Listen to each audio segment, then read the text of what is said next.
Assalamu alaikum, I am Tariq Ahmad. Today we have another class on normality of the solution. In the first class we have discussed definition of normality, that is the number of gram equivalents of solute dissolved per liter of solution. Then we have discussed some numericals, other related points of the normality. In the today's class we will discuss some other equations of the normality. In the first class we have discussed normality is gram equivalent of solute dissolved per liter यानी volume of the solution. फिर finally हमने equation निकाल ली है. Normality is the given mass of solute divided by equivalent mass into 1000 by volume. 1000 को मैंने बोला कि 1000 is used when the volume is in milliliters. At that time 1000 changes automatically milliliter into the liter. Now there are some other equations of normality. Number one, like we have normality is equal to the gram equivalents of solute divided by volume. यानी normality is inversely proportional to the volume. अगर volume यहाँ पे double होगा normality half हो जाएगी. अगर volume half होगा normality double हो जाएगी. It is inversely normality is inversely proportional to the volume just like molarity. अब अगर यहाँ पे हम लेंगे एक सोल्यूशन एक जिसकी नॉर्मलिटी n1 है, वॉल्यूम v1 है. अब अगर हम इसका वॉल्यूम चेंज करेंगे टू v2, इसका वॉल्यूम चेंज करेंगे टू v2, चेंज का मतलब दोनों इंक्रीज करेंगे या decrease. If we increase the volume, अगर हम वॉल्यूम को बढ़ाएंगे नॉर्मलिटी कम होगी. अगर हम डिक्रीज करेंगे तो ऑटोमेटिकली नॉर्मलिटी भी चेंज हो जाएगी. तो नॉर्मलिटी का रखेंगे यहाँ पे फाइनल नॉर्मलिटी इज n2. यानी if the solution having initial concentration of n1 and volume v1 is subjected to any change in volume, इसका वॉल्यूम चेंज करेंगे टू v2, तब आपको याद रखना है then we can use n1 v1 equal to n2 v2. ये formula आपको याद रखनी है. अगर एक सॉल्यूशन हमारे पास है जिसकी इनिशियल नॉर्मलिटी n1 है, इनिशियल वॉल्यूम v1 है, फाइनल नॉर्मलिटी n2 है, फाइनल वॉल्यूम v2 है, आप इनमें से इन चार वेरिएबल में से कुछ भी निकाल सकते हैं. n1 निकाल सकते हैं, n2 निकाल सकते हैं, लेकिन सॉल्यूशन यहां पे एक है. तो this is the first equation, this is the first formula. इसको हम कहते हैं dilution formula. This formula is called as dilution formula. This is called dilution formula because इसमें वॉल्यूम को हम चेंज करते हैं. This is the first equation. Now second point is if two solutions, बाद में न्यूमेरिकल्स करेंगे. If two solutions with normality, अगर हम दो सॉल्यूशन लेंगे with normality n1 and n2. अब हमारे पास दो सॉल्यूशन है, एक की नॉर्मलिटी n1 है, दूसरे की नॉर्मलिटी n2 है. With volume v1 and v2. एक का वॉल्यूम v1 है और सेकंड वन का वॉल्यूम, दो सॉल्यूशंस है. n1 उसका वॉल्यूम v1, n2 उसका वॉल्यूम n2 आर मिक्सड. अगर हम इनको मिक्स करेंगे आर मिक्सड, तब यहां पे बनेगा थर्ड सॉल्यूशन. उसकी नॉर्मलिटी कैसे निकालेंगे? Then normality of resulting solution, final solution. Then normality of resulting solution यानी n3 अगर लिखे, यानी अगर हमारे पास दो सॉल्यूशंस है,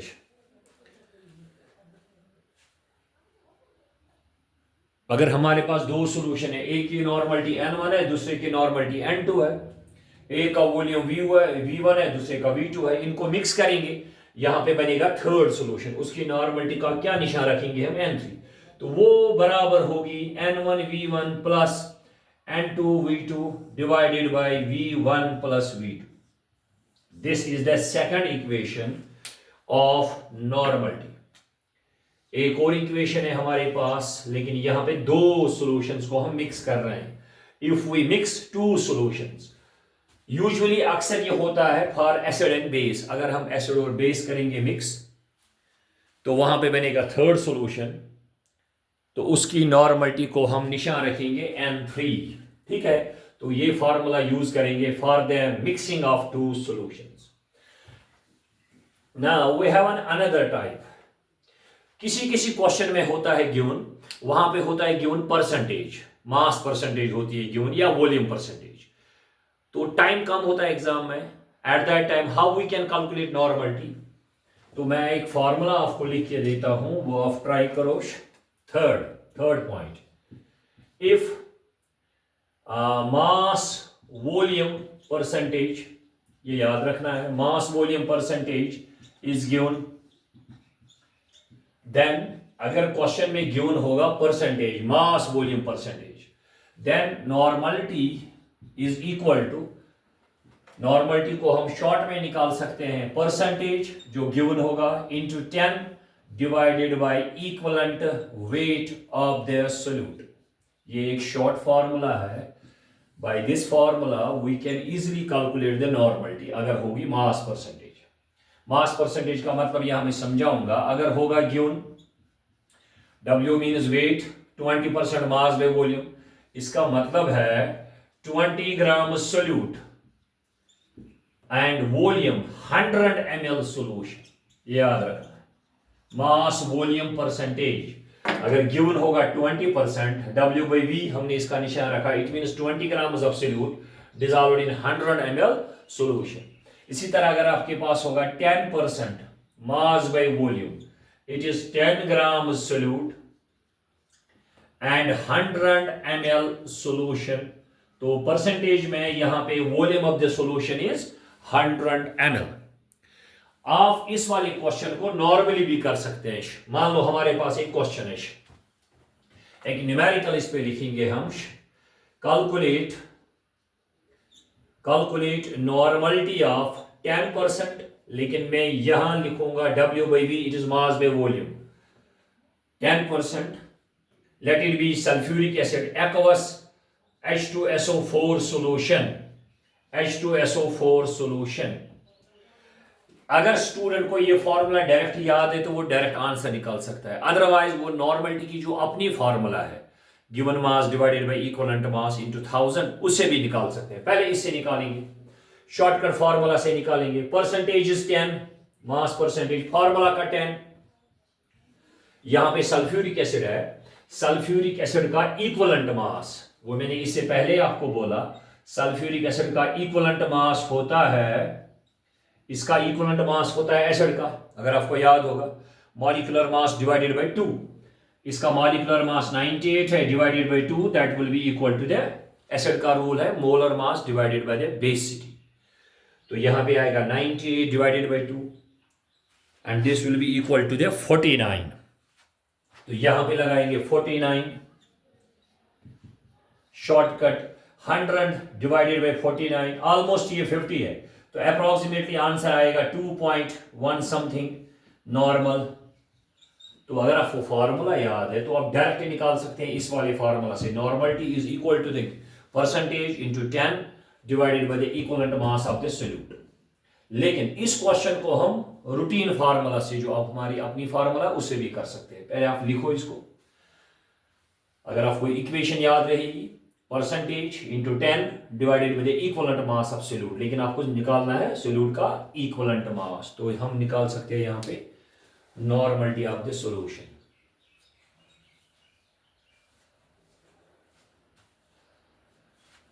अगर इसी क्वेश्चन को हम करें नॉर्मल फार्मूला से, देखो कैसे, अगर इसी क्वेश्चन को हम करें, सेम क्वेश्चन जो है, जो मैंने लिखा यहां पे लिख के रखा है, इसी क्वेश्चन को हम करें नॉर्मल फार्मूला से। देखो, normality is given mass of solute divided by equivalent mass of solute into 1000 divided by volume. 10% का मतलब है 10 ग्राम ऑफ सोल्यूट, हो गया 10। सोल्यूट है सल्फ्यूरिक एसिड, इसका इक्विवेलेंट मास होता है 49, molar mass divided bye basicity into 1000। Percentage के वक्त जो volume of the solution, in percentage volume of the solution is always 100 ml। Percentage के वक्त volume of the solution is always 100 ml। आप देखो सेम आएगा, यहां पे 2 0 कैंसिल, ऊपर बचेगा 100, यहां पे आएगा 49, आंसर इज 2.1 नॉर्मल। लेकिन जो मैंने फार्मूला बोली है उसको टाइम कम लगेगा, percentage into 10 divided by the equivalent mass. Now हमारे पास एक और न्यूमेरिकल आती है, कभी किसी क्वेश्चन में गिवन होता है density of the solution, specific gravity of the solution, और परसेंटेज होती है given. Eight that time normality is calculated. यहां मैं लिख के रखता हूं एक और point, if W by V percentage यानी mass by volume percentage first and density of the solution is given, यानी अगर एक न्यूमेरिकल होगी जिसमें परसेंटेज गिवन होगी और density of the solution is given, then at that time the normality is equal to the percentage into density, यानी specific gravity भी कह सकते हैं। यहां पे इन न्यूमेरिकल्स कंपाउंड्स की जो डेंसिटी है उसको हम स्पेसिफिक ग्रेविटी भी लिखते हैं कभी, into 10 divided by equivalent weight of the solution। तो this is the short formula जिससे हमारा टाइम बचेगा कॉम्पिटिटिव एग्जाम्स में। Percentage into density into 10 divided by the equivalent मास। ठीक है, तो इसको भी आप ट्राई कर सकते हैं। अगर डेंसिटी भी गिवन होगी तो we can calculate the normality of the solution. These are some additional related points of the normality of the solution. Now let's have a numerical on this. इस पे हम न्यूमेरिकल करेंगे।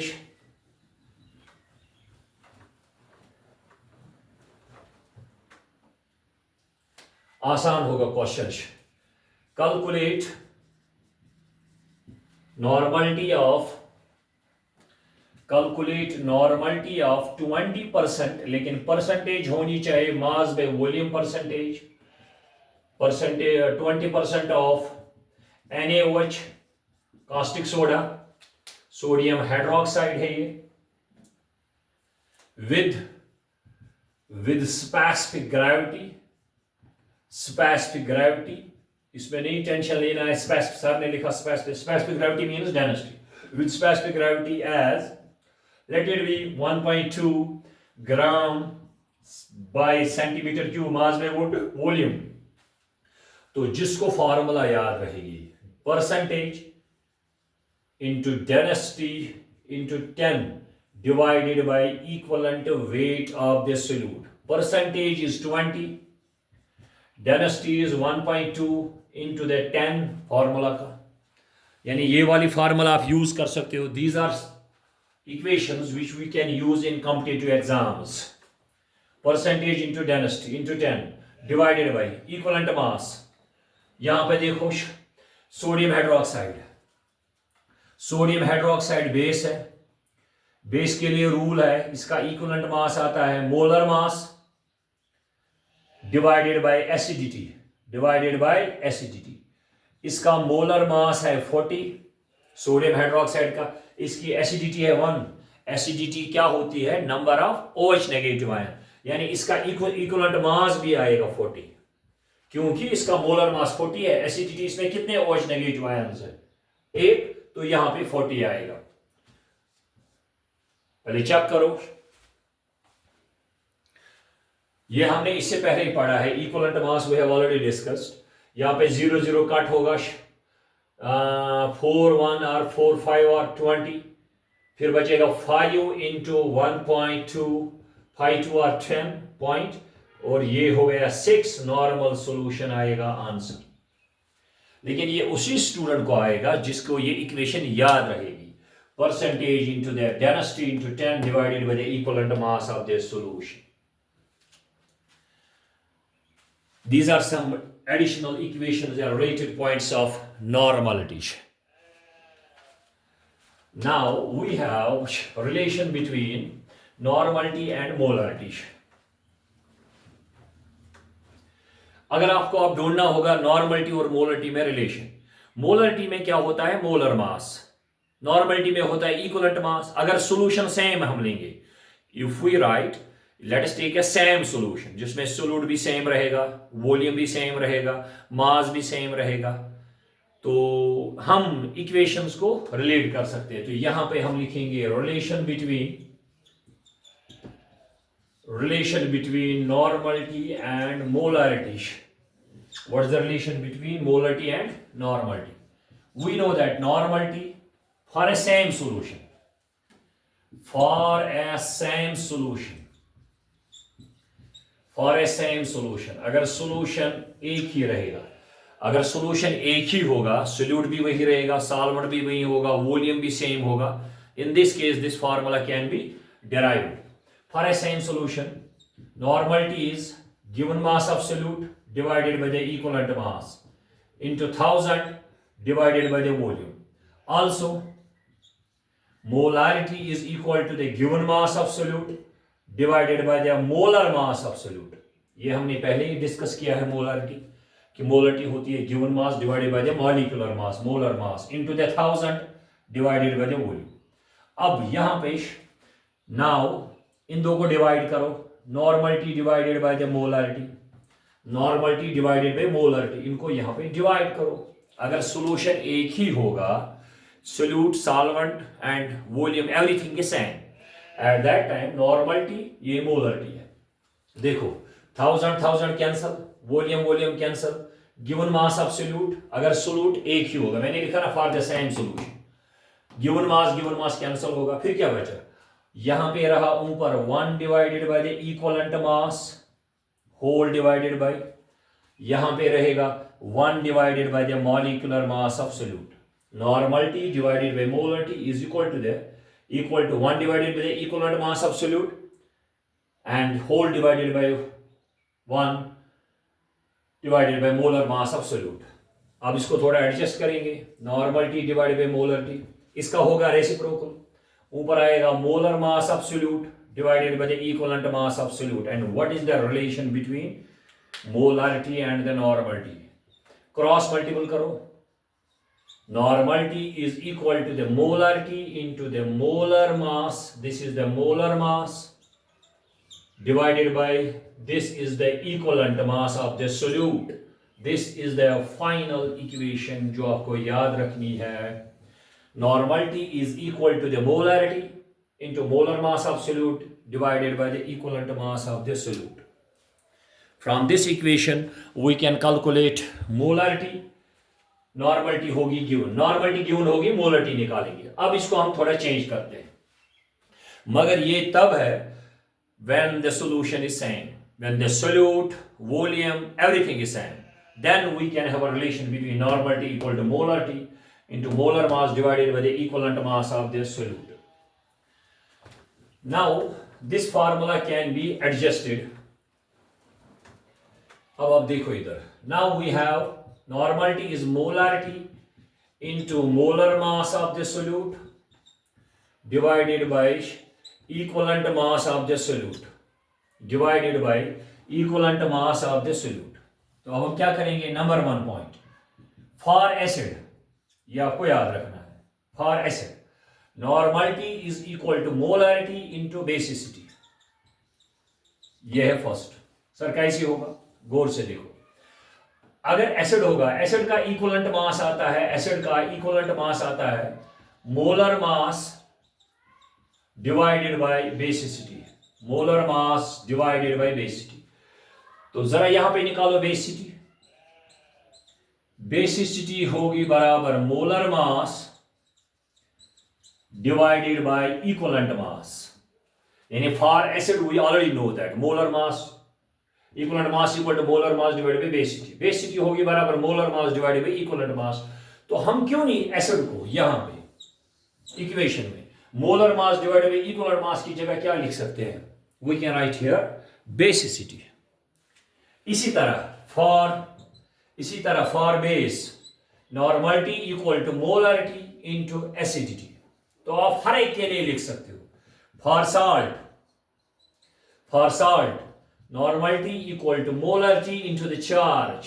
इसी तरह हम बहुत सारे इक्वेशंस बना सकते हैं, ये सारे आते हैं in competitive exams.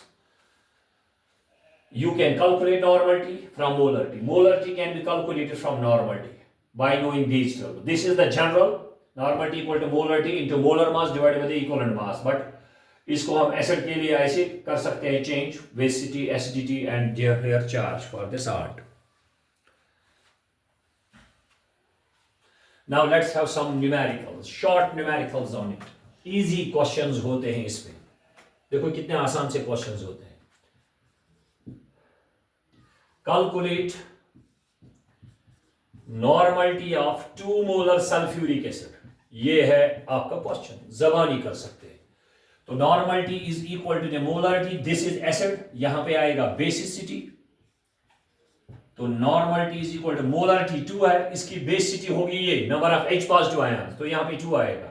2 into 2 is 4, answer is 4 normal. लेकिन अब किसी किसी जगह होता है, मान लो आपको ये वाला क्वेश्चन है एक्सेप्शंस का, calculate normality of 3 molar H3PO3, ये एसिड है, ये एक्सेप्शन है।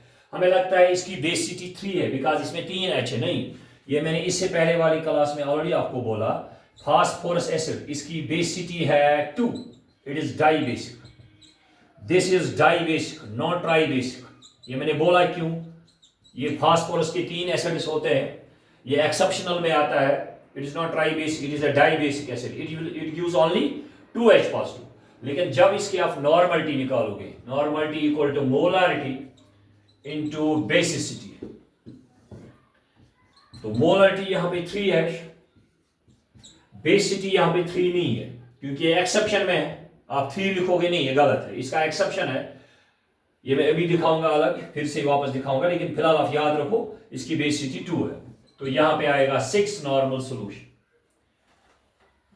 ये याद रखना, फास्फोरस के जो 3 एसिड्स इससे पहले वाली क्लास में हमने पढ़े वो ये है,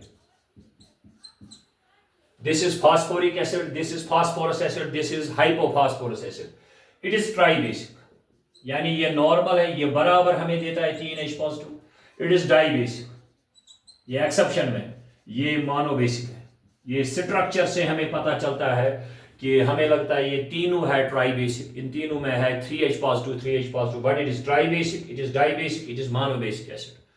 ये देता है 3 H positive, it is 2, it is 1। तो अकॉर्डिंगली फार्मूलाज को हम चेंज कर सकते हैं। तो by these equations you can convert molarity into normality, normality into molarity. ठीक है, these are some additional equations related to the normality. Number 1 was N1V1 equal to N2V2 for the same solution. Then we have another mixing of 2 solutions. Then percentage वाली equation. Then अगर density भी given होगी तो short formula मैंने आपको बोली, finally ये वाली normality equal to the molarity into molar mass divided by the equivalent mass. So this is all about normality. In the next class we will discuss another concentration term.